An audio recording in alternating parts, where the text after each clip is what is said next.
നമസ്കാരം, തൊഴിൽജാലകത്തിലേക്ക് സ്വാഗതം. റെയിൽവേയിൽ 32,438 ഒഴിവുകളാണ് ഇപ്പോൾ ഗ്രൂപ്പ് ഡി വിഭാഗത്തിൽ വിജ്ഞാപനം പുറത്തു വന്നിട്ടുള്ളത്. മിനിമം 10ാം ക്ലാസ് +2 ഉള്ളവർക്ക് ഇന്ത്യൻ റെയിൽവേയിൽ ജോലി നേടാൻ ആഗ്രഹിക്കുന്നുണ്ടെങ്കിൽ വളരെ നല്ലൊരു അവസരം തന്നെയാണ് ഇപ്പോൾ വന്നിട്ടുള്ളത്.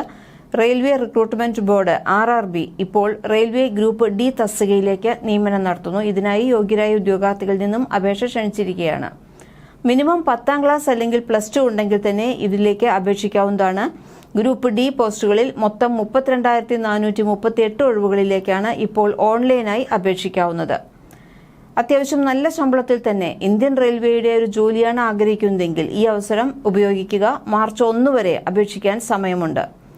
ജയ്പൂരിൽ 1,433 ഒഴിവുകളും, പ്രയാഗ്രാജിൽ 2,020 ഒഴിവുകളും, ഹബ്ലിയിൽ 503, ജബൽപൂർ 1,614, ഭുവനേശ്വർ 964, ബിലാസ്പൂർ 1,337, ഡൽഹിയിൽ 4,785, ചെന്നൈ 2,694, ഗോരഖ്പൂർ 1,370, ഗുവാഹത്തി 2,048, കൊൽക്കത്ത 1,817, കൊൽക്കത്ത SCR 1,044, മുംബൈ 4,672, മുംബൈ CR 3,244, ഹജിപ്പൂർ 1,251, സെക്കൻഡറാബാദ് 1,642. ഇങ്ങനെ ധാരാളം ഒഴിവുകളാണ് ഓരോ പ്രദേശത്തും വന്നിട്ടുള്ളത്.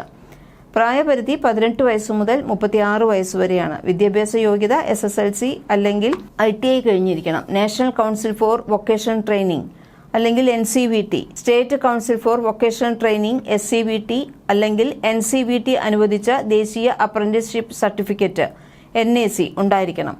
അപേക്ഷാ ഫീസ് ജനറൽ OBC EWS കാർക്ക് 500 രൂപയാണ്. SC ST കാർക്ക് 250 രൂപയാണ്.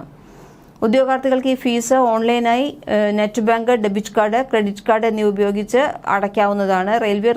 റെയിൽവേ റിക്രൂട്ട്മെന്റ് ബോർഡ് വിവിധ റെയിൽവേ ഗ്രൂപ്പ് ഡി ഒഴിവുകളിലേക്ക് അപേക്ഷിക്കാൻ താൽപ്പര്യമുള്ള ഉദ്യോഗാർത്ഥികൾ എത്രയും പെട്ടെന്ന് തന്നെ ഓൺലൈനായി അപേക്ഷിക്കുക. യോഗ്യരായ ഉദ്യോഗാർത്ഥികൾ ഔദ്യോഗിക വിജ്ഞാപനം പൂർണ്ണമായും വായിച്ചു മനസ്സിലാക്കിയതിനു ശേഷം അപേക്ഷിക്കേണ്ട ലിങ്ക് ക്ലിക്ക് ചെയ്ത് മൊബൈൽ ഫോൺ, കമ്പ്യൂട്ടർ ഉപയോഗിച്ച് ഓൺലൈനായി അപേക്ഷിക്കുക. അപേക്ഷിക്കേണ്ട അവസാന തീയതി ഫെബ്രുവരി 22 മുതൽ മാർച്ച് 1 വരെയാണ്. അപ്പോൾ മാർച്ച് 1 വരെ സമയമുണ്ട്. എത്രയും പെട്ടെന്ന് തന്നെ അപേക്ഷിക്കുക. മാർച്ച് 1 വരെ കാത്തിരിക്കരുത്. കാരണം ലാസ്റ്റ് മിനിറ്റ് ആകുമ്പോഴേക്കും സെർവർ ബിസിയാകാൻ സാധ്യത വളരെ കൂടുതലാണ്. അതുകൊണ്ട് തന്നെ എത്രയും പെട്ടെന്ന് തന്നെ ഈ വീഡിയോ കാണുമ്പോൾ തന്നെ നിങ്ങൾ അപേക്ഷിക്കുക.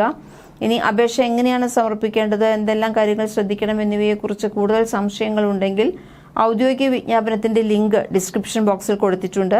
ഡിസ്ക്രിപ്ഷൻ ബോക്സിൽ നോക്കി ആ ലിങ്കിൽ ക്ലിക്ക് ചെയ്ത് കഴിഞ്ഞാൽ നിങ്ങൾക്ക് കൂടുതൽ വിവരങ്ങൾ ഔദ്യോഗിക വിജ്ഞാപനത്തിൽ നിന്ന് വായിച്ചു മനസ്സിലാക്കാവുന്നതാണ്.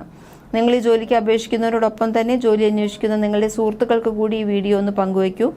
ഒപ്പം തന്നെ തൊഴിൽജാലകം ഇതുവരെ സബ്സ്ക്രൈബ് ചെയ്തിട്ടില്ലെങ്കിൽ പ്ലീസ് സബ്സ്ക്രൈബ്.